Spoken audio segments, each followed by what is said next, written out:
Bonjour à tous et bienvenue au webinaire sur les services en ligne AMC.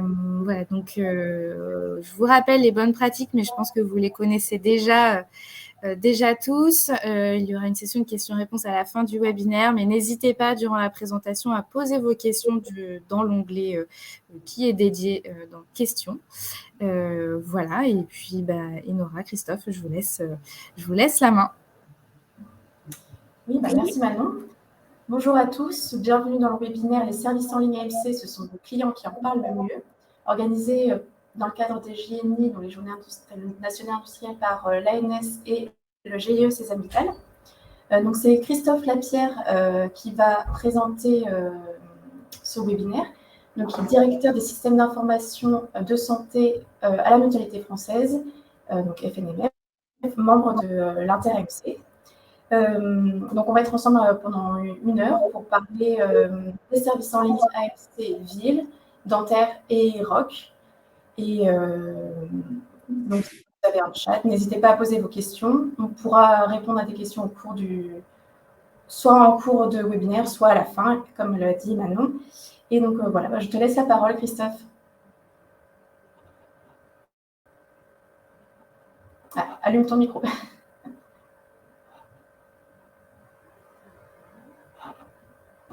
Christophe, ton micro est coupé. Ça y est, excusez-moi, j'arrivais pas à l'activer, j'ai pas vu la mire. Donc oui, Christophe Lapierre, je suis directeur des systèmes d'info de santé à la Mutualité française. Alors je vais parler aujourd'hui, mais je vais y revenir dans 2 petites secondes, non pas au nom de la Mutualité uniquement, mais au nom de l'ensemble des complémentaires santé, donc les AMC, rassemblés au sein de l'association Inter-AMC, puisque les services en ligne dont on va parler aujourd'hui sont portés par l'ensemble des familles de complémentaires, qu'on soit mutuelle, assureur privé lucratif, institution de prévoyance et même au-delà d'ailleurs, opérateurs de tiers payants, courtiers, délégataires de gestion, etc. Donc l'ensemble de la sphère et de l'écosystème des complémentaires est représenté par ce sujet. On a dit vos clients qui en parlent le mieux parce que certains d'entre vous ont déjà sans doute entendu parler de ces sujets et de l'association depuis un certain nombre d'années. On est maintenant entré dans une phase où on a on commence à avoir des déploiements avec des retours terrain. Et on vous les en montrera d'ailleurs 2 petites vidéos qui illustrent des témoignages qui sont, je pense, assez instructifs. Donc, je vais aller assez vite sur l'association, mais quand même la rappeler parce que certains d'entre vous la connaissent et d'autres peut-être un peu moins. Donc, en 2 mots, c'est une association qui a été créée par l'ensemble des complémentaires santé dans un temps un peu compliqué politiquement qui était celui du tiers payant généralisé, mais qui nous a permis de mettre en place un système au sein de l'association où on s'est dit il faut que l'ensemble de la sphère complémentaire finalement se regroupe de manière à ce qu'on puisse traiter de façon homogène tous les sujets relatifs au tiers payant des complémentaires, qu'on ait un cadre commun, un cadre d'interopérabilité et une offre de services qui font que pour un professionnel de santé, il ne se pose pas de question finalement de savoir s'il a en face de lui un patient couvert par une mutuelle, un assureur, un IP, s'il y a un courtier au milieu, etc. Il ne doit pas non plus devoir gérer les différents intervenants au niveau complémentaire, ou même si lui a décidé de déléguer une partie de sa gestion à un tiers, que ce soit un organisme concentrateur, un éditeur, parce que certains d'entre vous proposent aussi des services relatifs aux relations avec les complémentaires. On doit bâtir ce cadre d'interopérabilité de façon à ce que finalement on masque pour vos clients, que sont les professionnels de santé, on masque la complexité de la sphère AMC. Voilà. Donc, c'est à nous de la gérer et c'est aux professionnels de santé de prendre en charge notre assuré de manière le plus fluide possible et de faire en sorte que les étapes de facturation, d'échange avec nous ne génèrent pas de surcharge administrative. Donc, ça, c'était l'ambition et on a construit une offre de service en ce sens. Un point important aussi, quand on a créé l'association, vous le voyez à l'écran, on a créé une association avec l'ensemble des assureurs mutuelles IP qui constituent son conseil d'administration. Donc, les plus importants acteurs de la place sont bien sûr à la manœuvre. Et ce sont non pas les fédérations que je représente pour la mutualité qui conçoivent l'offre, mais vraiment, ce sont les assureurs mutuelles IP qui vont derrière le dérouler, l'opérer et le mettre en œuvre. Donc, quand on conçoit quelque chose au sein de l'association Inter-AMC, c'est réellement conçu pour être déroulé de façon opérationnelle. Et on le verra tout à l'heure, d'ailleurs, le niveau d'engagement des complémentaires là-dessus ne fait pas de doute. Et comme je le disais, l'association, son périmètre est très large. Il n'y a pas uniquement Alors, dans le conseil d'administration, il y a effectivement les familles de complémentaires fondatrices de cette association, mais elle est ouverte à tous les porteurs de risques, bien sûr, même ceux qui ne sont pas membres des 3 fédérations que sont la Mutualité, France Assureur et le CETIP. Tout le monde peut adhérer à l'association, les délégataires de gestion, les courtiers, les opérateurs de tiers payants et aussi les plateformes de gestion du risque et les plateformes que vous connaissez sous forme de plateformes réseau sont également membres de cette association et participent activement, tous ces gens, à nos travaux. Voilà, donc alors on l'a mis, effectivement, on représente plus de 90% finalement des personnes protégées en France avec le périmètre des membres de l'association. Voilà. Excuse-moi, Christophe, il y a plusieurs personnes qui ne voient pas en fait la présentation visiblement.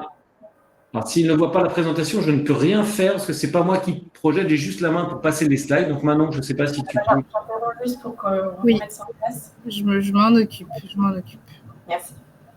Alors, excusez-moi pour ceux qui ne voient pas, mais vous allez comprendre assez vite malgré tout. Le fonctionnement de l'association, c'est la définition avec ses membres d'un certain nombre de services. Je vais les illustrer, mais tout à l'heure, mais plutôt vu sous l'angle du professionnel de santé, donc ce sera plus intéressant pour vous. Mais sachez qu'on a construit une offre qui, d'abord, permet de simplifier la contractualisation. Donc, avant, il fallait qu'un professionnel de santé signe autant de contrats finalement qu'il avait de complémentaires ou de groupes de complémentaires, parce que la mutualité avait déjà un contrat. Mais là, maintenant, un seul contrat de tiers payant permet de fonctionner avec l'ensemble des complémentaires. Donc, il y a un portail pour ça qui s'appelle tpcomplémentaire.fr.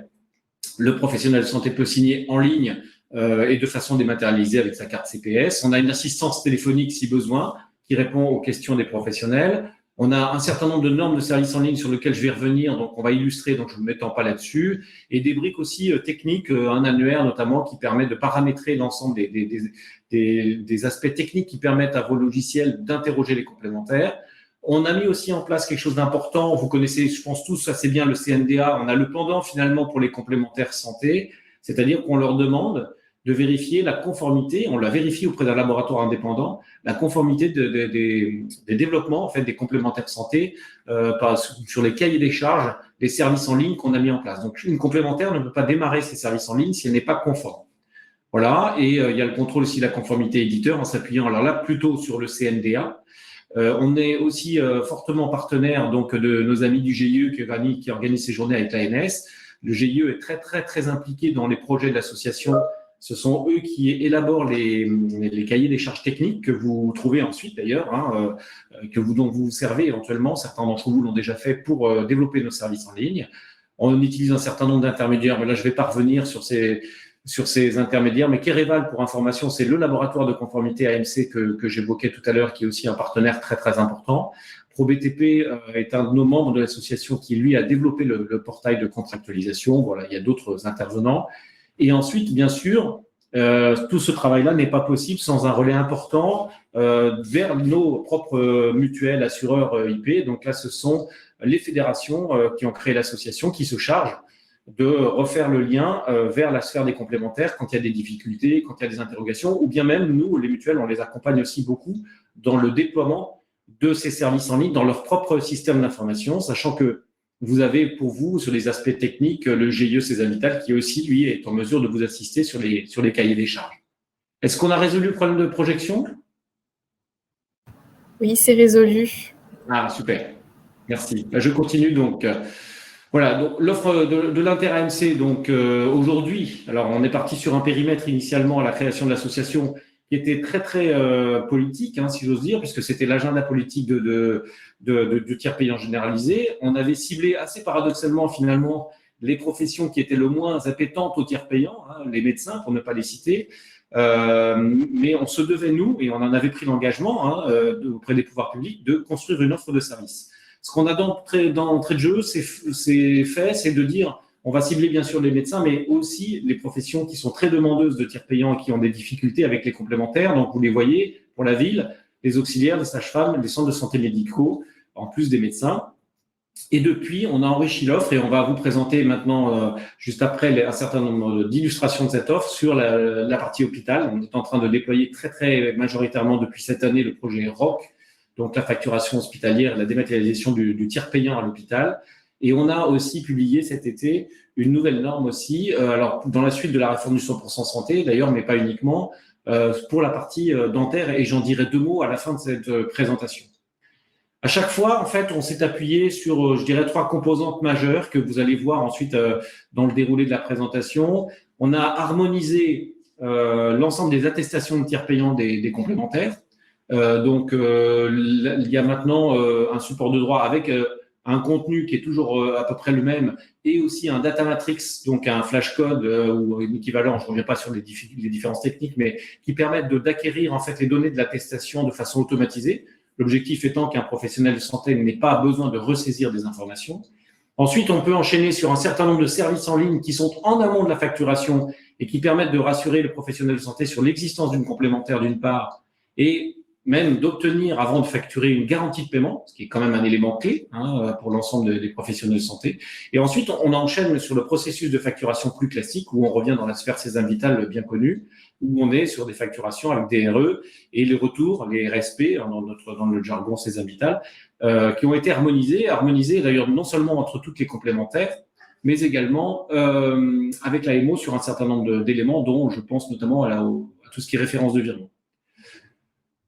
Voilà, alors il y a d'autres services en ligne qui existent et je ne les développerai pas aujourd'hui, notamment évidemment pour l'optique, ça avait été développé aussi avant la création de l'association. Pour la pharmacie aussi, c'est un secteur très particulier où on a des dispositifs très anciens et qui fonctionnent. Alors pourquoi on n'a pas attaqué ces secteurs avec l'association? C'est très simple, c'est parce que dans ces métiers-là, même s'il y a sans doute des axes d'amélioration, eh bien le niveau de tiers payant était déjà très élevé.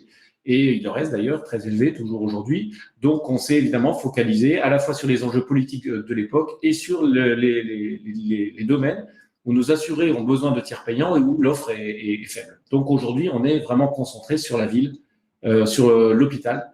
Et donc, c'est ce que maintenant, on va illustrer, en fait, au travers d'un certain nombre d'exemples. Alors, je n'irai pas trop loin dans la technique. On pourra y revenir et vous pourrez évidemment solliciter le GIE Sésame Vital sur ces sujets. Si certains d'entre vous, ensuite, après cette présentation, se posent des questions, ils pourront bien sûr toujours aussi nous solliciter au sein de l'association Inter-AMC. On a l'habitude aussi bien sur la partie hôpital que sur la partie ville, que ce soit via l'ANS ou via le GIE, d'échanger très très couramment avec vous, côté éditeur. Donc n'hésitez pas, s'il était nécessaire, de revenir sur des points que je n'aurais pas creusés suffisamment aujourd'hui. Cette petite présentation résume en fait l'offre, le processus de facturation. Alors là, je ne parle que des professionnels de santé de ville aujourd'hui. Donc il y a le premier point, c'est effectivement un professionnel de santé doit contractualiser avec les complémentaires. Ensuite, il a un patient en face de lui, il doit savoir si ce patient est effectivement couvert par une mutuelle ou pas. Il doit donc rechercher ses droits, savoir s'il peut faire du tiers payant, éventuellement obtenir une garantie de paiement et faire sa facturation lui-même et envoyer les factures et bien sûr faire son suivi d'encaissement, paiement ensuite. Sur tous ces éléments-là, voilà ce qu'on a construit dans le cadre de l'association depuis qu'elle a été créée, c'est-à-dire en 2015, fin 2015, début 2016. Donc, on a ce portail que j'évoquais tout à l'heure avec la plateforme téléphonique dont vous voyez le numéro tout en haut. Et donc, première étape, la contractualisation pour un professionnel de santé de ville. Il se connecte sur ce portail qui est commun à l'ensemble des complémentaires et il va donc signer en ligne un contrat de tiers payant. Ce contrat a été harmonisé donc avec l'ensemble des acteurs de la sphère complémentaire et ce qu'il se passe, c'est très simple, c'est qu'il signe en ligne ce contrat et dans les 3 jours, nous, on se charge, côté association, d'envoyer les informations relatives à ce professionnel de santé, donc ses éléments, ses coordonnées bancaires, etc., à l'ensemble de la sphère des complémentaires. Dans les 3 jours, en fait, le professionnel de santé est donc en mesure de pratiquer le tiers payant avec tous les membres de l'association. Donc, c'est plus de 90% des personnes protégées. Il a une liste aussi très détaillée sur le site internet le portail, s'il se pose des questions pour savoir si telle ou telle mutuelle ou tel complémentaire est signataire ou pas. Mais en tout cas, il signe en une seule fois et nous, on se charge derrière de diffuser l'information à tout le monde. Ce qui est si bien qu'ensuite, lorsqu'un patient se présente et présente son attestation de tiers payant, le professionnel de santé, soit il a une douchette comme à l'hôpital, on peut flasher le code et donc normalement vos logiciels qui ont été adaptés sont en mesure de remonter ces informations sur le poste du professionnel de santé et de déclencher les services en ligne, soit il y a 2 ou 3 informations à ressaisir, c'est aussi possible, de manière à faire la même opération. Les services en ligne, ce sont alors nos services qu'on appelle dans notre jargon IDB pour interrogation des droits de bénéficiaires et CLC pour les calculs en ligne. Donc IDB, on va dire que c'est un peu l'équivalent d'un DRI, CDRI, selon, mais qui quand même vérifie auprès de la complémentaire de l'assuré si les droits sont ouverts ou non, et si on peut enchaîner sur l'étape suivante, c'est-à-dire faire du calcul en ligne.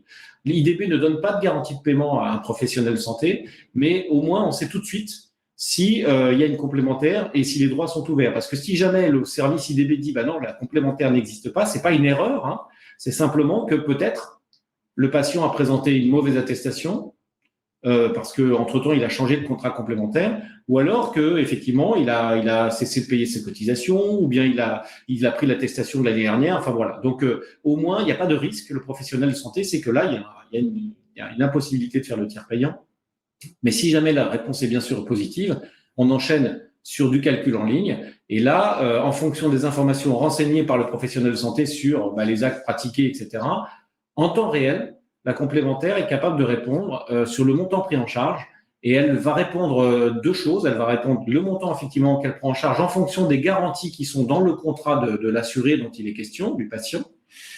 Mais elle va aussi envoyer ce qu'on appelle, nous, dans notre système, un numéro d'engagement. Ce numéro d'engagement vaut garantie de paiement. C'est-à-dire que derrière, ce numéro d'engagement est repris dans la facture, dans la DRE, la demande de remboursement électronique, est envoyée à la complémentaire par le logiciel. Et lorsque nous, mutuelles, on voit arriver une DRE avec un numéro d'engagement, on vérifie évidemment que le numéro d'engagement, c'est bien nous qui l'avons émis. On vérifie qu'il correspond bien au montant qu'on a garanti et du coup, on paye. Voilà. Donc, ce qui est très important, c'est qu'avant d'émettre la facture, le professionnel de santé a reçu de la part de la complémentaire l'information selon laquelle il sera sûr d'être payé. Donc, ça, c'est quand même quelque chose de fondamental. Ça, c'est les principes de base en fait du service en ligne et de l'offre de l'inter-AMC. Et ensuite, on revient sur toute la dimension facturation habituelle avec l'envoi des factures et les RSP. Et important aussi, donc je le disais tout à l'heure, l'harmonisation des RSP avec l'AMO notamment, et l'ensemble des complémentaires. Les références de virement vous permettent d'automatiser les rapprochements et les lettrages de factures de manière à ce qu'un professionnel de santé puisse savoir non seulement qu'il a émis une facture, qu'il avait une garantie de paiement de la complémentaire, mais aussi que les sommes ont été encaissées si vous avez la possibilité de faire le rapprochement bancaire.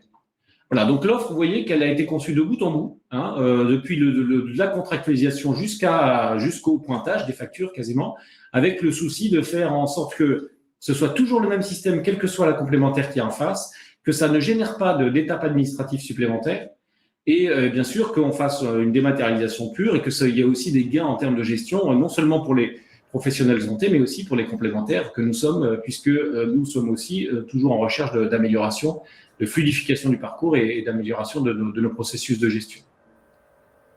Voilà, donc qu'est-ce que ça concerne aujourd'hui? Ça, c'est très important. En fait, vous voyez, il y a donc 245 complémentaires ou opérateurs de tiers payants et donc délégataires qui ont donné mandat à l'association. Ça représente donc plus de 99% de la population. Et toutes les attestations, on l'a vérifié aussi, les attestations de tous les membres de l'association, bien sûr, sont conformes et contiennent bien le data matrix selon le cahier des charges qu'on a défini. Donc, on en fait la vérification. Donc là, on sait que ça fonctionne. On a eu des soucis d'ailleurs par le passé sur le terrain, notamment dans le cadre de ROC et son expérimentation, mais on sait maintenant que c'est bon. Et ensuite, les services en ligne ont été mis en place par nos membres aussi. Donc, à plus de 90%, vous voyez, de la population pour tout ce qui est médecine, parce qu'on a commencé assez tôt et on est en train de monter en charge. On atteindra plus de 90% aussi pour les services en ligne, pour les auxiliaires, donc qui sont déjà disponibles là du côté des complémentaires. Donc, sur le contrat lui-même, la signature des contrats, ça a été un gros succès finalement, puisque vous voyez qu'il y a 207 000 professionnels de santé qui ont signé notre contrat. Là, c'était les chiffres arrêtés à fin septembre. Majoritairement, vous le voyez d'ailleurs, c'est pas étonnant, des auxiliaires médicaux qui donc sont les plus gros signataires, mais 95% de la profession a signé en fait le contrat. On est à 70% des centres de santé. Évidemment, comme je le disais, les médecins sont pas en général très demandeurs, donc là, ils sont assez peu représentés. Il y a que 6% des médecins qui facturent éventuellement qui sont signataires. Mais par contre, les radiologues, eux, sont plus intéressés. Et voilà, les sages-femmes, c'est encore un peu en deçà. On voit bien donc que ce sont les professions qui ont plutôt l'habitude de pratiquer couramment le tiers payant, qui ont tout de suite vu l'intérêt, bien sûr, du contrat et qui se sont un petit peu précipités dessus. Donc ça, c'est déjà un premier niveau de service intéressant. Nous, ce qui nous paraît plus intéressant, c'est ce que je viens de vous présenter juste avant, c'est de pouvoir évidemment déployer les services en ligne.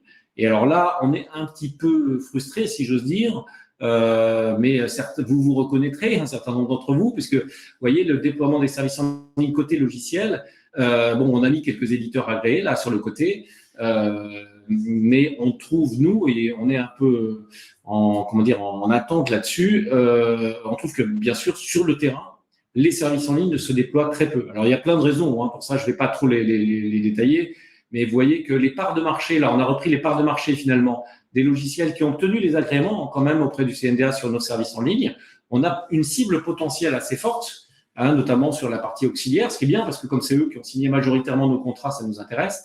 Mais en tout cas, les usages aujourd'hui et les flux de facturation restent très faibles parce que les services en ligne sont encore insuffisamment déployés dans les solutions logicielles. On y travaille avec un certain nombre d'entre vous, mais c'est vraiment un travail de longue haleine et il faut aussi bien expliquer aux professionnels de santé le fonctionnement de ces services en ligne parce que trop souvent, malheureusement, les professionnels font le parallèle entre les services en ligne AMO et les services en ligne AMC. Or, malheureusement, c'est pas pertinent de faire ce parallèle-là. Et une fois qu'on a compris le fonctionnement, ça marche. Vous allez le voir, on va montrer une petite vidéo de quelques, notamment professionnels qui ont déjà utilisé ces outils, mais il faut les accompagner, il faut bien leur expliquer comment ça fonctionne. Une fois qu'ils se sont appropriés le dispositif, par contre, le taux de satisfaction, et notamment on le voit à l'hôpital, est très, très, très élevé. Mais aujourd'hui, en tout cas, nous, c'est un axe d'amélioration fort pour 2023. Il faut absolument qu'on arrive à améliorer le niveau de déploiement de nos services en ligne.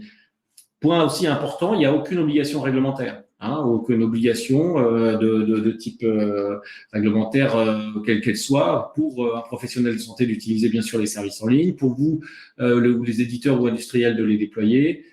Donc, ça explique que ce soit un peu compliqué, surtout que les plans de charge des uns et des autres, on le sait, notamment depuis le Ségur de la santé, mais même avant, puisque on est dans des professions à réforme régulière, on sait bien que vous avez tous beaucoup de choses à faire, et nous aussi d'ailleurs, et donc on comprend très bien la difficulté de planifier tous ces travaux.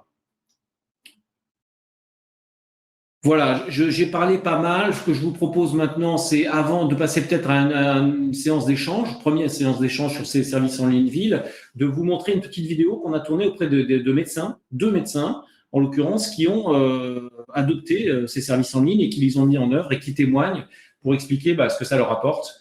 Donc Manon, si tu veux bien, je te laisse lancer la vidéo en question et je reprends la parole après. Aujourd'hui, le tiers payant n'est plus du tout une contrainte pour les praticiens. Pour moi, le service tiers payant complémentaire inter-AMC, 3 adjectifs, simplicité, sérénité et efficacité comptable. Ça rend la tâche du médecin libéral beaucoup plus aisée. Je suis le docteur Doubremel, je suis médecin de campagne depuis 35 ans maintenant. Je m'appelle Idriss Mbombo-Kwandou, je suis médecin généraliste, j'exerce à Ponto Combo. Médecin de campagne, ça veut dire que je suis à la campagne, à Gournay-en-Bray. Je fais le tiers payant intégral à travers tous mes patients. Qu'est-ce que ça change au quotidien? Je n'ai plus besoin d'aller à la banque déposer la recette. Ma recette est injectée sur mon compte professionnel. Je n'ai plus manipulé un chèque, un billet, enfin tout ce qu'on veut bien depuis des mois et des mois. Les impayés n'existent plus. La comptable est heureuse. Et puis pour les patients ne paient plus, qu'on le veuille ou non, puisque c'est la caisse qui paie la part sécurité sociale, la mutuelle qui paie la part mutuelle. L'argent ne sort même pas de leur compte. Le patient arrive, j'introduis la carte vitale dans le lecteur. Toutes les informations concernant le patient apparaissent sur le logiciel. Et puis, si le patient souhaite avoir un tiers payant intégral, je passe la douchette sur sa carte de complémentaire et puis la facturation se fait automatiquement. M'adapter à l'outil m'a été très très simple. Et là, sur l'ordinateur, je peux voir toutes mes opérations en cours. J'ai jamais eu un seul problème. Je gagne beaucoup de temps, évidemment, et donc forcément, plus de disponibilité au niveau temps de consultation, forcément. C'est très bien, ça rend service aux patients. Quand j'ai commencé comme remplaçant, il fallait faire des feuilles de soins papier. C'était du temps perdu. Dans le cas présent, c'est changer ses habitudes pour retomber sur des conditions bien meilleures pour tout le monde.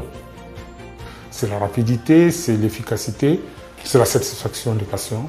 Parce que les sortis sont contents. Je recommande très fortement ce service tiers payant complémentaire de l'association Inter-AMC.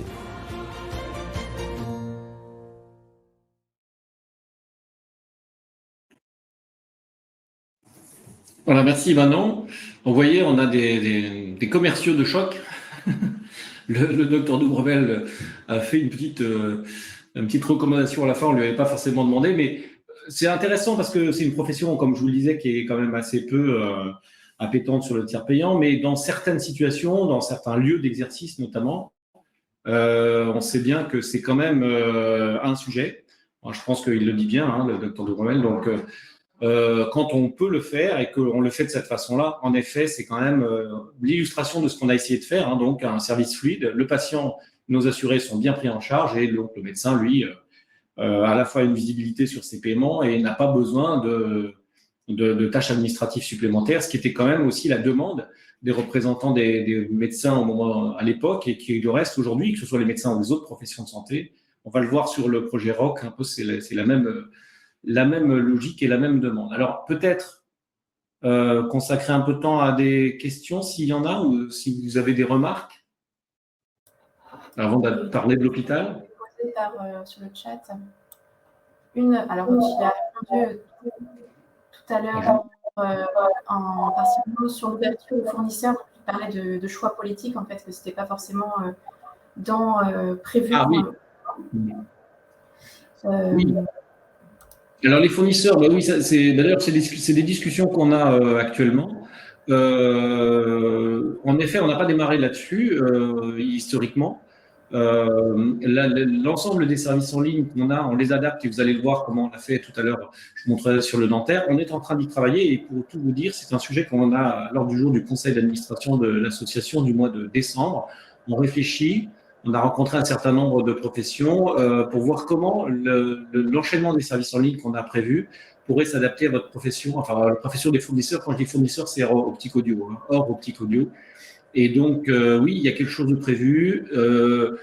On a des orientations à valider avec notre conseil d'administration de l'année prochaine. Pour moi, ça pourrait être un sujet 2023, d'autant qu'on a un socle de services en ligne, là, les IDB, CLC dont je vous parlais tout à l'heure, qui sont disponibles, bien maîtrisés maintenant de notre côté dans la sphère AMC. Donc, l'adaptation qu'on imagine, ne paraît pas insurmontable, donc on pourrait effectivement l'ouvrir. Alors après, par contre, comme toujours dans nos services en ligne, les AMC peuvent les ouvrir à des moments différents les uns des autres. C'est ce qui se passe en ce moment pour l'hôpital, je vais y revenir tout à l'heure. Mais en tout cas, l'échéance qu'on envisage, c'est plutôt d'avoir une offre effectivement pour l'année prochaine. Alors, je vois une autre question, Enora, c'est sur le changement de RIB. Oui, en fait, dans le portail, c'est un détail technique, mais en effet, un professionnel de santé qui s'est inscrit, qui a renseigné ses coordonnées bancaires sur notre portail Inter-AMC peut venir modifier son RIB. Et alors, je ne vois pas de questions. Alors, oui, les tables de convention. Bah, oui, alors, excusez-moi, je lis la question, je vous réponds. Pour moi, les tables de convention doivent disparaître. Je vais être un peu direct, mais en fait, on a mis en place. Alors, on va entrer 2 petites secondes dans la technique, mais je n'irai pas trop loin. Mais pour vous dire qu'en fait, depuis l'un des éléments, depuis la création de l'association, qui est quasiment le premier qu'on a mis en place, c'est ce qu'on appelle, nous, l'annuaire AMC. L'annuaire AMC, ça permet aux complémentaires de paramétrer l'ensemble des adresses qui vous permettent, vous, de dialoguer avec les systèmes d'information des complémentaires pour faire des services en ligne. Ce dialogue, il se passe entre la couche logicielle et la complémentaire, mais avant de savoir quel complémentaire il faut interroger pour un patient donné, un patient X, donc moi, Christophe Lapierre, j'ai mon attestation, je l'ai montré à mon médecin, le médecin a scanné, comme vous venez de voir dans la vidéo, et à ce moment-là, ce qui se passe, c'est que le logiciel interroge d'abord l'annuaire pour retrouver à quel complémentaire j'appartiens et même quel est mon contrat dans cette complémentaire. Et ensuite, je vais interroger soit le système d'information de la complémentaire réellement, soit un opérateur de tiers payant intermédiaire, etc. Tout ça est transparent, bien sûr, pour le professionnel de santé, mais l'annuaire permet donc justement d'orienter et d'aiguiller. Et donc, l'objectif, c'est bien que progressivement, ce soit l'annuaire qui permette à vos logiciels d'orienter vers la bonne complémentaire et non plus les tables de convention. Donc là, vous dites effectivement qu'il y a des lignes ou des tables qui ne sont pas utilisables, et c'est sans doute parce que les tables de convention ne sont pas toujours non plus correctement mises à jour dans les logiciels. On sait que les professionnels de santé doivent des fois faire une manip. Certains d'entre vous l'ont automatisé et l'ont mise en place et le font pour eux, mais d'autres ne le font pas. Et il peut rester aussi, on a travaillé il n'y a pas très longtemps d'ailleurs sur une modification de la numérotation avec des zéros en plus ou en moins, etc.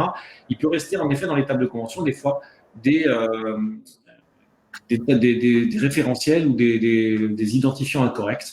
On fait en sorte qu'il y en ait peu, on les met à jour, hein, on assure la gestion aussi, mais ça peut encore exister et c'est souvent la difficulté, c'est de la mise à jour sur le poste du professionnel de santé. Est-ce qu'il a bien la dernière version des tables, etc. C'est pas sûr. C'est pour ça qu'on aimerait bien quand même que progressivement tout ça bascule sur une logique d'interrogation en ligne pour être sûr que quand j'attaque l'annuaire, là je suis certain d'avoir toujours l'information, la dernière information à jour, puisque ce sont les complémentaires elles-mêmes qui sont chargés de mettre à jour cette information. Voilà, j'espère que ça répond à la question. Je vois une autre question sur les références de virement intégrées. Oui. Non, la référence de virement, elle est utilisée de manière, on va dire, simple, récurrente. Est-ce que non, il ne faut pas spécialement avoir utilisé les services en ligne AMC. Simplement, après, il faut quand même être capable d'avoir envoyé une DRE et qu'il y ait un remboursement complémentaire. Donc, après, tout dépend. Enfin, je ne sais pas dans quel cadre on est et avec quelle profession on est, mais il faut aussi qu'il y ait eu l'intérêt, hein, c'est qu'il y ait eu en amont les services en ligne, notamment que le professionnel ait obtenu la garantie de paiement. Je regarde s'il y a d'autres questions. Si mes réponses appellent d'autres questions, bien sûr, n'hésitez pas. Alors, les AMC qui n'auraient pas de data matrix sur l'attestation, ça, j'en connais pas beaucoup, honnêtement. Hein. Je vous montrais tout à l'heure 99. Enfin, nous, on vérifie hein, quasiment tous les AMC opérateurs délégataires qui passent par l'association sont obligés d'avoir un data matrix. Donc, là, pour le coup, je serais intéressé de vous m'envoyer un exemple d'attestation sans data matrix. Normalement, ça doit être effectivement 100% des AMC. Je vois pas comment aujourd'hui, nous, le cahier des charges, on l'a publié en 2017, je crois, le premier cahier des charges pour ce sujet-là. Et donc, ça a laissé quand même le temps à un certain nombre d'AMC de s'organiser et de monter en charge. Et alors, comment vous remontez les références de ces AMC quand c'est le cas? Vous nous écrivez. Vous pourrez avoir notre adresse mail, la mienne si vous voulez, mais de toute façon, je relayerai dans le cadre de l'association Inter-AMC parce que c'est pas forcément que des mutuelles à chaque fois. Mais bien sûr, ou bien en vous adressant au GIE, vous pouvez leur remonter aussi l'information. On travaille suffisamment étroitement avec les équipes du GIE. Donc, effectivement, je suis preneur, moi, de cette information. S'il devait y avoir des mutuelles, par exemple, de la mutualité qui n'ont pas d'attestation avec un data matrix, nous, on se charge côté fédération de les voir et de faire le nécessaire pour qu'elles corrigent le tir. Voilà. J'espère que mes réponses sont claires. Est-ce qu'il y a d'autres questions? J'en vois pas. Enora, c'est bon? Oui, pour moi, c'est bon. Tu as fait le tour. Écoutez, je vous propose dans ce cas de passer sur la partie ROC, la partie hôpital. Vous allez voir qu'il y a beaucoup de parallèles avec ce qu'on vient de se dire. Donc, ROC, ouais, c'est un peu la même logique. On est sur un parcours patient et on va utiliser nos services en ligne DB, CLC. Donc, avant la venue du patient, c'est le point 1 que vous voyez à l'écran. Possibilité de vérifier via la couverture complémentaire. Si jamais les informations du patient sont déjà dans le logiciel, par exemple hospitalier, ou alors sur les portails de préadmission, il y en a de plus en plus aujourd'hui pour l'hôpital. Avant un séjour hospitalier, vous vous connectez à un site, la PHP par exemple, on a fait un, mais pas mal d'éditeurs hospitaliers en proposent désormais. Et vous pouvez renseigner un certain nombre de données administratives. L'objectif étant, bien sûr, que le jour de votre venue à l'hôpital, vous n'ayez pas à passer par le bureau des entrées, à faire la queue, etc. Donc, il est tout à fait possible maintenant de préparer ces éléments et à ces portails de préadmission d'interroger, en utilisant les services en ligne, l'IDB et l'annuaire dont j'ai parlé, d'interroger la complémentaire. Et si par malheur le patient devait renseigner sa mauvaise complémentaire, il le sait tout de suite. Et donc, il peut aller chercher la bonne attestation, etc. Et le jour de sa venue à l'hôpital, au moins, on est sûr que ces données sont à jour. Ensuite, quand il se présente pour un séjour, par exemple, sachant que le ROC concerne aussi bien les consultations externes que les séjours, mais là, je me focalise plus sur les séjours, c'est plus illustratif, eh bien là, on va revérifier la couverture. Donc, si jamais, imaginons, le cas extrême, il s'est enregistré sur un portail de préadmission il y a une quinzaine de jours, et puis malheureusement, il a changé de complémentaire dans les 10 jours, et là, il arrive à l'hôpital et c'est pas la bonne complémentaire. Donc, l'hôpital va rejouer le service IDB, va vérifier qu'il s'agit bien de la complémentaire, et là, il y a quelque chose de différent avec la ville, ce qui va être capable de faire ce qu'on appelle une simulation. C'était une demande du ministère et des établissements hospitaliers, de dire je dois pouvoir simuler les montants qui vont être pris en charge par la complémentaire. L'objectif étant principalement d'informer le patient sur la capacité de sa complémentaire à couvrir notamment des suppléments de type chambre particulière ou ce genre de choses. Ça n'est qu'une simulation. Évidemment, il n'y a pas de garantie de paiement à ce moment-là, mais enfin, c'est quand même un élément important parce que les personnes à l'hôpital peuvent informer correctement le patient de ce qu'il attend. Par contre, on ne sait pas ce qui va se passer pendant le séjour. Tout va peut-être bien se passer selon des soins programmés et peut-être qu'il faudra faire d'autres choses. Donc, au cours du séjour, c'est le point 3, l'établissement est capable de modifier les éléments relatifs au séjour, de réinterroger la complémentaire, refaire éventuellement une simulation si nécessaire, pour là aussi continuer à informer le patient correctement. Et ensuite, lorsqu'on a les éléments stabilisés, alors on pourrait imaginer que ce soit avant la sortie du patient, mais en général, c'est plutôt quand même après, parce qu'il y a toutes les problématiques de chaîne de codification à l'hôpital. Mais en tout cas, l'établissement hospitalier déclenche ce qu'on appelle là le calcul en ligne. Donc, comme tout à l'heure, ce que je vous ai montré sur la ville, c'est-à-dire qu'il envoie les informations relatives au séjour, la complémentaire calcule en fonction des garanties du contrat du patient le montant pris en charge, avec le numéro d'engagement, la garantie de paiement. Et ensuite, on enchaîne sur la facturation classique, la DRE, qu'on appelle la DRE-ES, pour établissement de santé, et via l'annuaire. Et même chose que tout à l'heure, RSP, retour, etc. Je n'entrerai pas dans le détail, mais on a aussi, comme on est sur la sphère, on a démarré ROC avec la sphère des établissements publics. Il y a tout un circuit, bien sûr, qui a aussi permis d'aligner les acteurs, notamment de la DGFiP. Donc, la trésorerie et le comptable ordonnateur côté établissement ont le même niveau d'information parce que quand une complémentaire répond, elle répond d'abord à un serveur qu'on appelle le SNN qui va donc informer la trésor public et qui va remettre à jour les informations de la facturation côté hôpital. Je ne m'étendrai pas sur le sujet, mais c'était une source de contentieux et d'erreurs dans la facturation qui était assez majeure pour les complémentaires et aussi pour les trésoreries publiques. Donc, on a résolu ce point-là avec ROC. Et depuis qu'on a démarré, d'ailleurs, on n'a plus aucun contentieux de ce type. Et ça, c'est un grand soulagement pour tout le monde. Voilà, donc vous voyez que le parallèle est en fait assez fort. Il y a des petites différences, mais globalement, c'est toujours cette logique de service en ligne qui, en amont de la facture, permet de fiabiliser un maximum les infos pour que au moment où l'établissement facture à la complémentaire, d'abord que ce soit le plus fluide possible là aussi, et surtout, il soit sûr de s'adresser à la bonne complémentaire avec les bons montants. Et un point important, si par exemple un patient s'est présenté, c'est son 3e ou 4e séjour, et qu'il y a des forfaits avec des plafonds dans son contrat de complémentaire santé, par exemple, je pense notamment à des chambres particulières, on peut dire, voilà, vous avez droit jusqu'à, je sais pas quoi, X centaines d'euros par an pour la chambre particulière, mais quand son plafond est atteint, eh bien, les services en ligne, comme on fait du temps réel, au moment où on est interrogé, on va savoir si on peut prendre en charge à quelle hauteur, en fait, la dépense de santé de notre assuré. Et donc, on adapte véritablement à la fois le montant pris en charge et la garantie de paiement à tout ce qu'on peut payer. Donc, il n'y a plus d'incidents là-dessus, de contentieux sur le niveau de couverture de nos assurés et donc la facturation qui est faite par les hôpitaux. Et ça, vous allez le voir dans les chiffres tout à l'heure, c'est assez impressionnant à quel point on a réussi, grâce à ce genre de choses, à réduire de manière très forte les taux de rejet. Même chose que tout à l'heure, un contrat de tiers payant pour un établissement qui est le même pour tout le monde. Donc, un point de contact aussi si nécessaire. Et nous, en fait, côté association inter-ANC, on a mis aussi en place ce qu'on appelle un référentiel des établissements de santé qui est mis à jour et qui est transmis tous les jours à nos complémentaires, de manière à ce qu'on sache quel établissement de santé est dans ROC ou n'est pas dans ROC, qui a signé le contrat, etc. et quelles sont les coordonnées bancaires à utiliser pour le tiers payant, par les complémentaires. Et petite information au passage d'ailleurs, ces coordonnées bancaires, le ministère pour les établissements publics nous a demandé, et pour tous les établissements d'ailleurs, que ce soit les mêmes coordonnées bancaires que celles qu'utilise l'AMO. Donc c'est l'AMO, la CNAM en l'occurrence, qui nous envoie ces coordonnées bancaires qui figurent dans les contrats des établissements quand ils signent le contrat avec la complémentaire santé.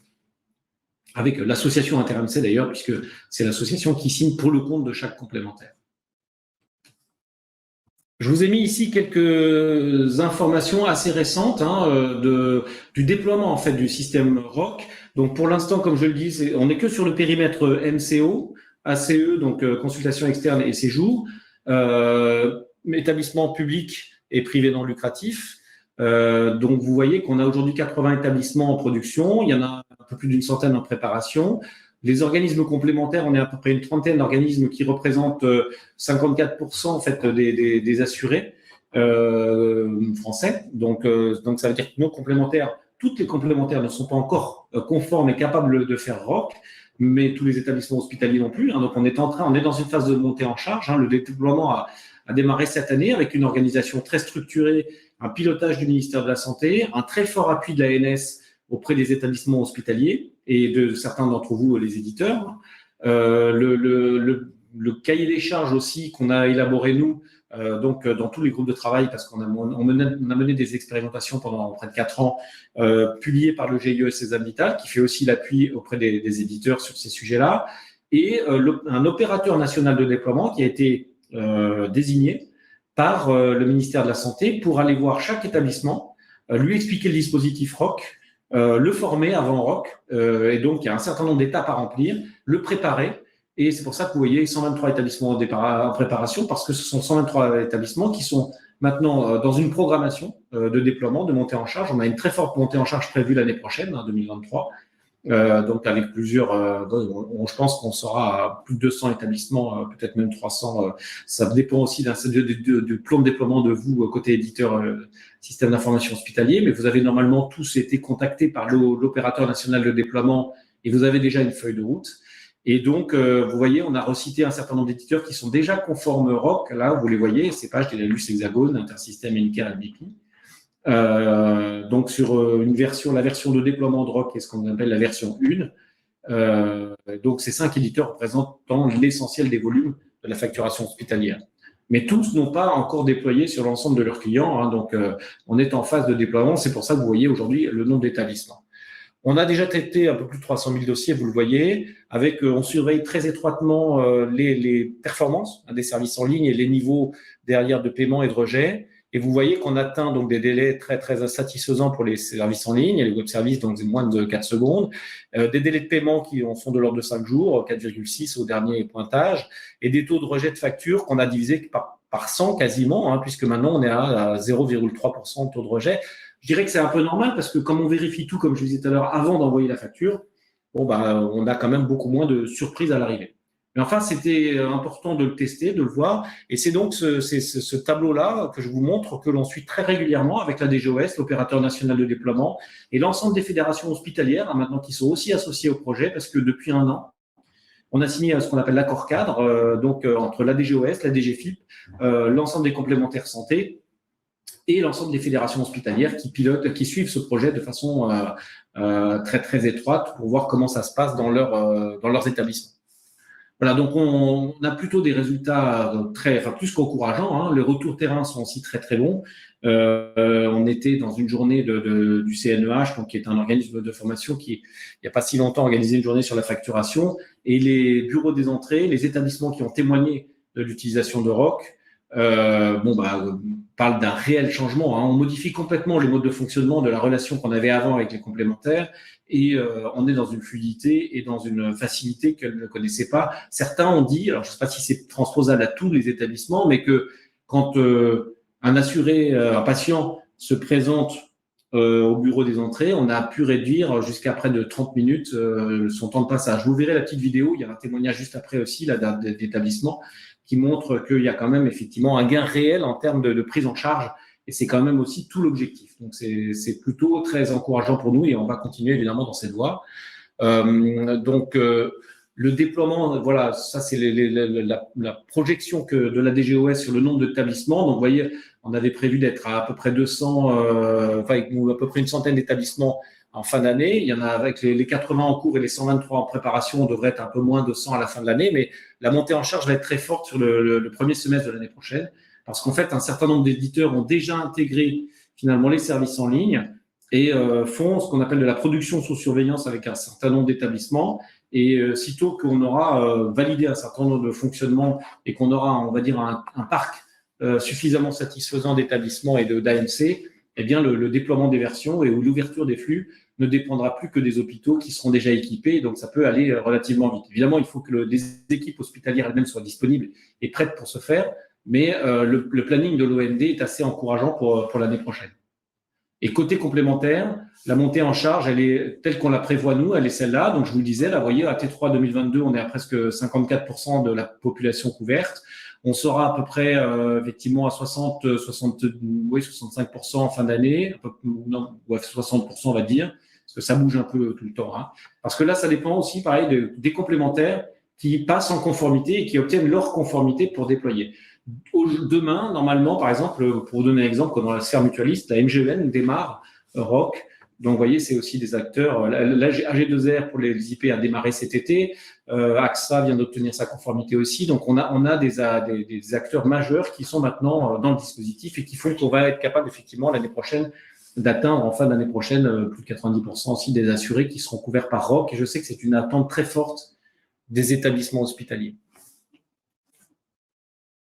Voilà, donc voilà ce que je pouvais vous dire sur ROC. Là aussi, je vous propose de visionner un témoignage et puis on revient ensuite pour la fin de la présentation et des questions que vous pourriez avoir sur le sujet.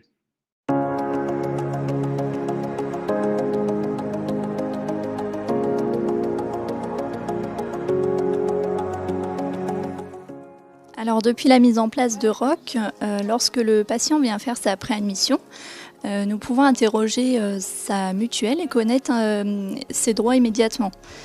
Donc on sait s'il est couvert ou non. Après, quand le patient fait son entrée pour l'hospitalisation, nous pouvons lui faire une simulation du montant de l'hospitalisation et de voir ce que la mutuelle prendra en charge. Et ensuite, lors de sa sortie, le patient n'a plus à avancer les frais de sa chambre particulière. Donc l'établissement a aussi une garantie de paiement sur la somme que la mutuelle s'est engagée à régler.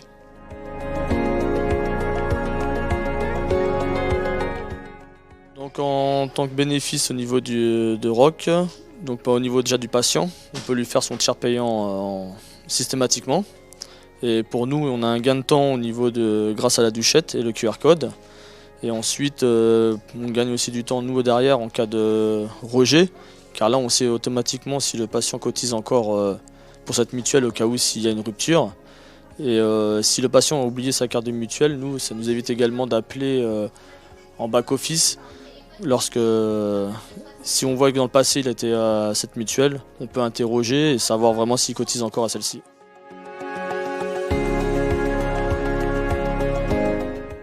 Sur plus de 2 ans d'expérience, on constate vraiment une amélioration forte du taux de contentieux sur nos factures mutuelles avec ce processus et également pour nous une facilitation de la gestion des cas particuliers puisque dans le cadre du processus ROC, on a des contacts par mail qui sont donnés par les organismes complémentaires pour gérer les cas particuliers.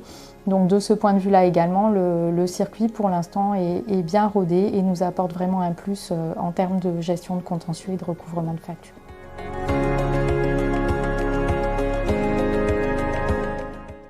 Avant ROC, on devait se déplacer et on devait faire des papiers et des papiers et des papiers. Voilà, on n'a plus justement tout ce volet administratif à prendre en charge nous-mêmes. Avant ROC, c'était très long. Depuis ROC, que c'est mis en place, c'est très très court. On n'a plus de courrier à faire, j'ai plus de papier à faire et je suis rentré et ressorti assez rapidement. Depuis la mise en place de ROC, oui, effectivement, c'est beaucoup plus simple c'est plus efficace. Moi, j'ai rien à faire. C'est l'hôpital qui s'occupe de tout. C'est très très bien pour moi.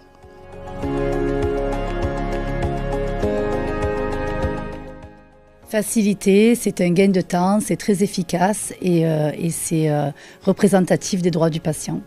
Alors en synthèse, on peut dire que ROC c'est gain de temps, rapidité de facturation, rapidité de recouvrement et moins de contentieux. Donc au final, ROC nous a apporté une aide dans la future digitalisation du parcours du patient, une vraie simplification et automatisation du travail des équipes du bureau des entrées et un bénéfice certain pour les organismes complémentaires avec lesquels on travaille sur le recouvrement et la gestion du contentieux des organismes complémentaires.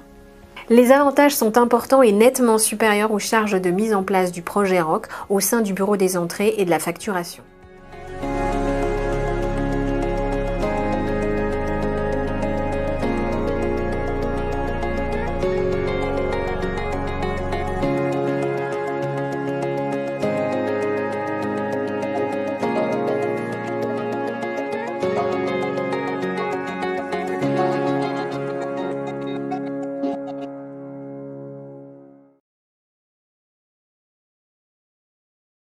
Voilà, alors vous avez vu Eurogroupe parce qu'en fait c'est Eurogroupe qui pilote l'opérateur national de déploiement, mais vous verrez, il y a une chaîne YouTube maintenant qui existe dédiée à ROC avec plusieurs vidéos. Il y a aussi énormément un gros travail de l'ANS, avec des webinaires en ligne qui a beaucoup œuvré auprès d'établissements pour d'abord préparer ROC, nous aider à avoir une solution qui soit véritablement adaptée aux besoins terrain.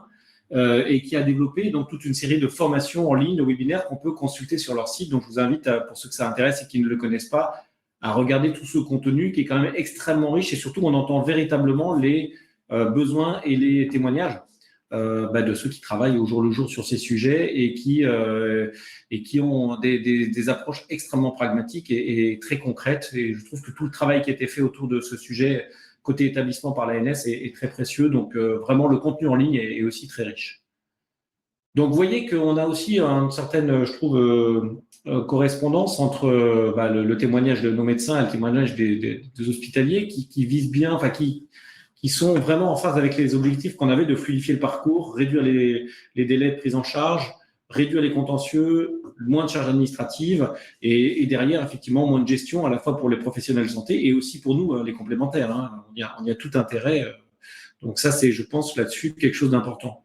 L'une des personnes aussi à Avignon insiste sur quelque chose que je n'ai pas évoqué, qui peut paraître anecdotique, mais qui ne l'est pas, c'est le fait qu'en effet, dans les services en ligne, on intègre maintenant un certain nombre de notions de contact, tout simplement, aux différentes étapes des services en ligne. Si jamais il y a une difficulté, la complémentaire dans ces services en ligne indique qui contacter, et ça c'est important parce que c'était souvent un grief qui était fait aux complémentaires, on ne sait jamais à qui s'adresser.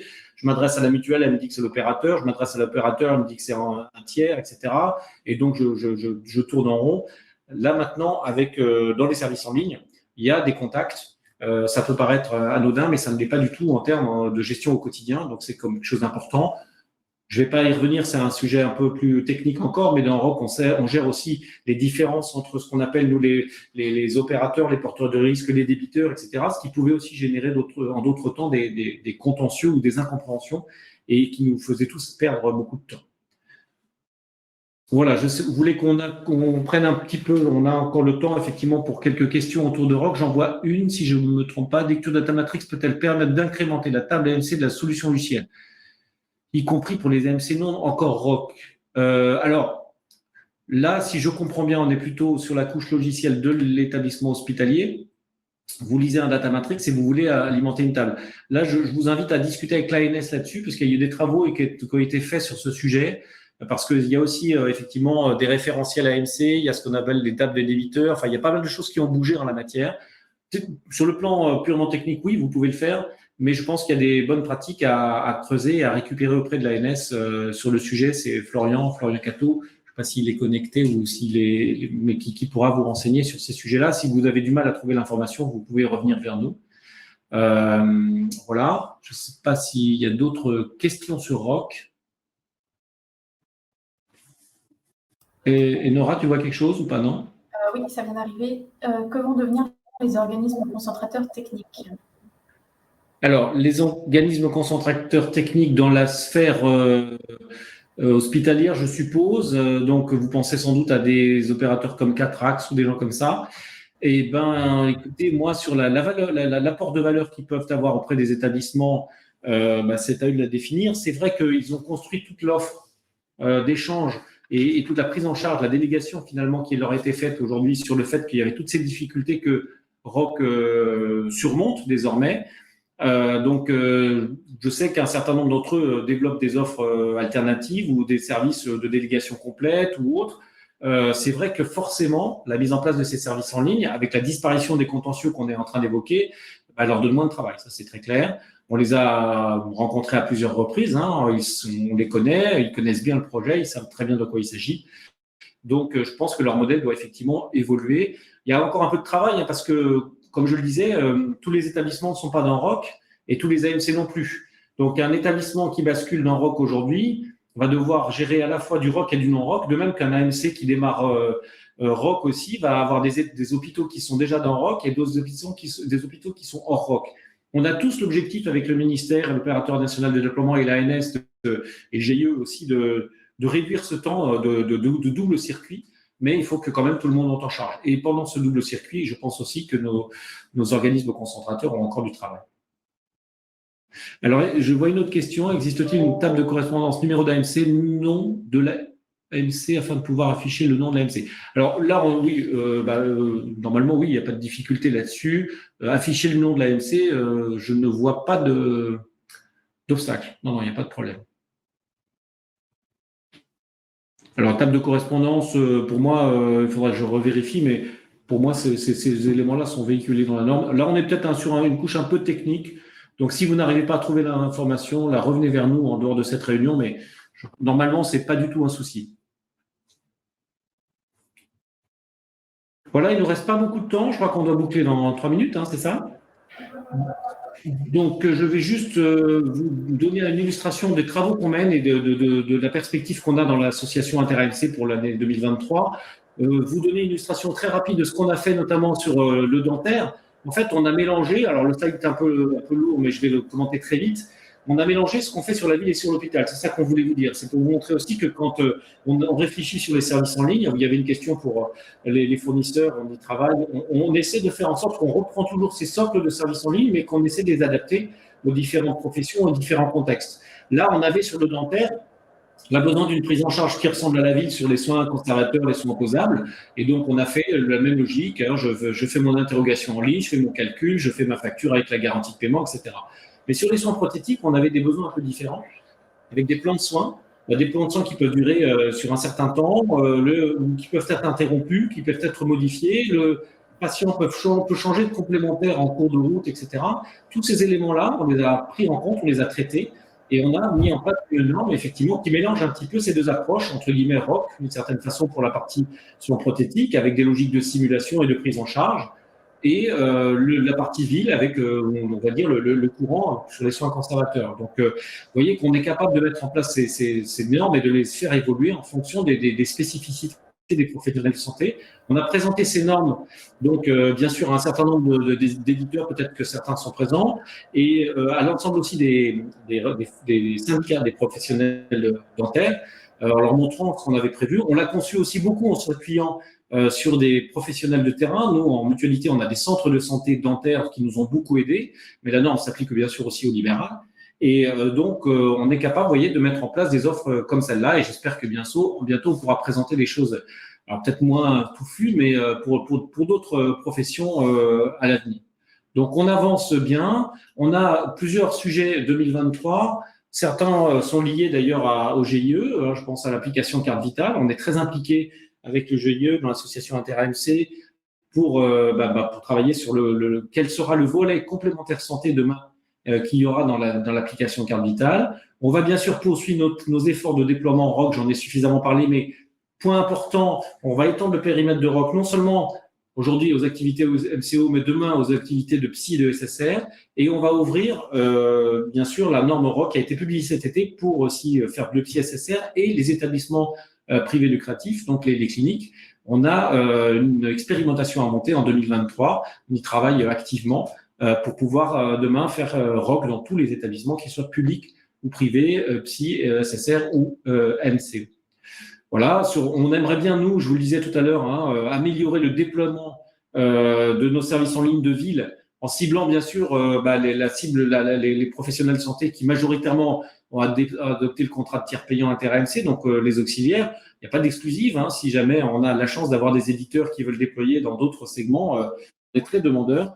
Mais en tout cas, notre cible, nous, pour l'année prochaine, c'est bien ça. Et on réfléchit en effet sur l'élargissement de notre offre, et notamment d'ailleurs donc aux fournisseurs. On l'a évoqué tout à l'heure au travers d'une des questions qui a été posée, mais pas seulement.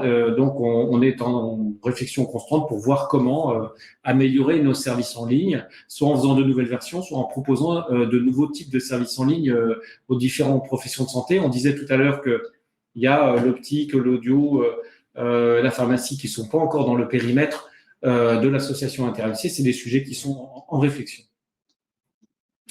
Voilà, j'espère avoir tenu. Oui, on est en 12h30, 31, donc on a respecté le timing. On peut, si vous le souhaitez, peut-être prendre encore une ou deux questions, s'il y en a.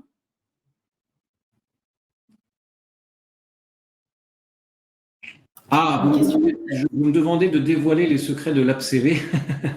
Alors, les choses sont en cours de calage, hein, donc je vais vous donner quelque chose d'assez macro et les choses, on pourra aller plus loin en début ou courant d'année prochaine. Ce qu'on a prévu aujourd'hui, c'est de gérer dans l'AppCV une identité qu'on appelle l'identité AMC. Hein, il y a une identité AMO, il y aura une identité AMC demain.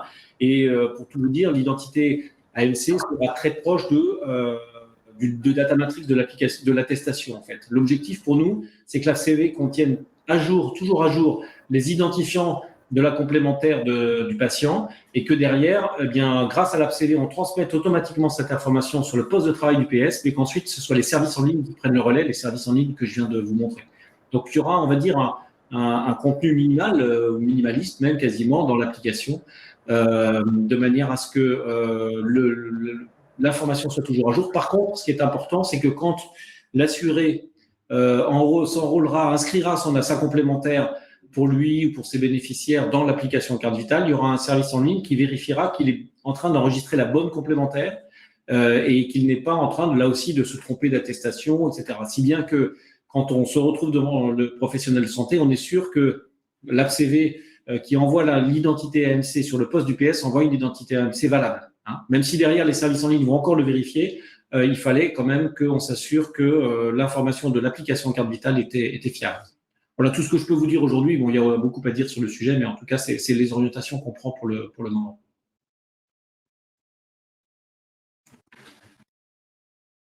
Alors, le déploiement se fera-t-il toujours sous surveillance et sur une cible de combien d'établissements avant généralisation? Oui, alors là, on est donc on revient sur ROC. Hein, donc le déploiement, je comprends que c'est dans les établissements hospitaliers sur ROC. C'est dans le cadre du pilotage de la DGOS du ministère, de l'opérateur national de déploiement. Donc, en effet, il y a une phase comme je le disais tout à l'heure, de production sous surveillance. Un établissement ne démarre pas ROC comme ça, tous azimuts, tout seul. Donc, il faut qu'avec son éditeur, il ait un plan de déploiement donc, qui est calé avec l'opérateur. Il y a des cohortes qui sont définies avec l'opérateur national de déploiement. Ensuite, il y a une phase d'observation. Et dès que cette phase d'observation est terminée, alors ça ira de plus en plus vite, hein, au fur et à mesure que les uns et les autres auront appris à fonctionner dans ROC, eh bien, on a ce qu'on appelle le cercle de confiance, c'est-à-dire que tous les établissements qui sont déjà passés par là et toutes les complémentaires qui sont déjà passés par là sont dans le cercle de confiance et un nouvel établissement arrive, fait sa production sous surveillance et dès qu'il a validé sa production sous surveillance, il peut dialoguer avec toutes les complémentaires qui sont déjà dans le cercle de confiance. Ça marche effectivement encore comme ça. Sur combien d'établissements? La généralisation, c'est tous les établissements en fait, hein, parce que il y a aussi des textes qui sont prévus. Il y a des aides aussi déjà attribuées par la DGOS aux établissements pour mettre en œuvre ROC. Donc, c'est bien l'ensemble des établissements qui sont ciblés. Et dans les plans de déploiement, effectivement, on atteint, vous le voyez tout à l'heure avec le petit schéma qu'on vous a montré, on atteint quasiment tous les établissements publics MCO, puisque pour l'instant, c'est le périmètre. Mais on a bien l'intention de le déployer sur l'ensemble des établissements. Et je pense que si on arrive à tenir le plan de déploiement de l'OND, l'opérateur national de déploiement, quasiment les 3/4 des établissements seront déployés l'année prochaine. Sur le périmètre MCO, j'entends. Et on ne parle bien sûr là que des établissements publics pour l'instant. Voilà, je ne vois pas d'autres questions. Donc, je vous remercie. Merci de votre attention et de votre participation. Et comme j'ai dit, on reste à votre disposition, aussi bien le GIE, l'ANS que l'association Inter-AMC. Les supports de présentation et le replay seront disponibles dans quelques jours. Voilà.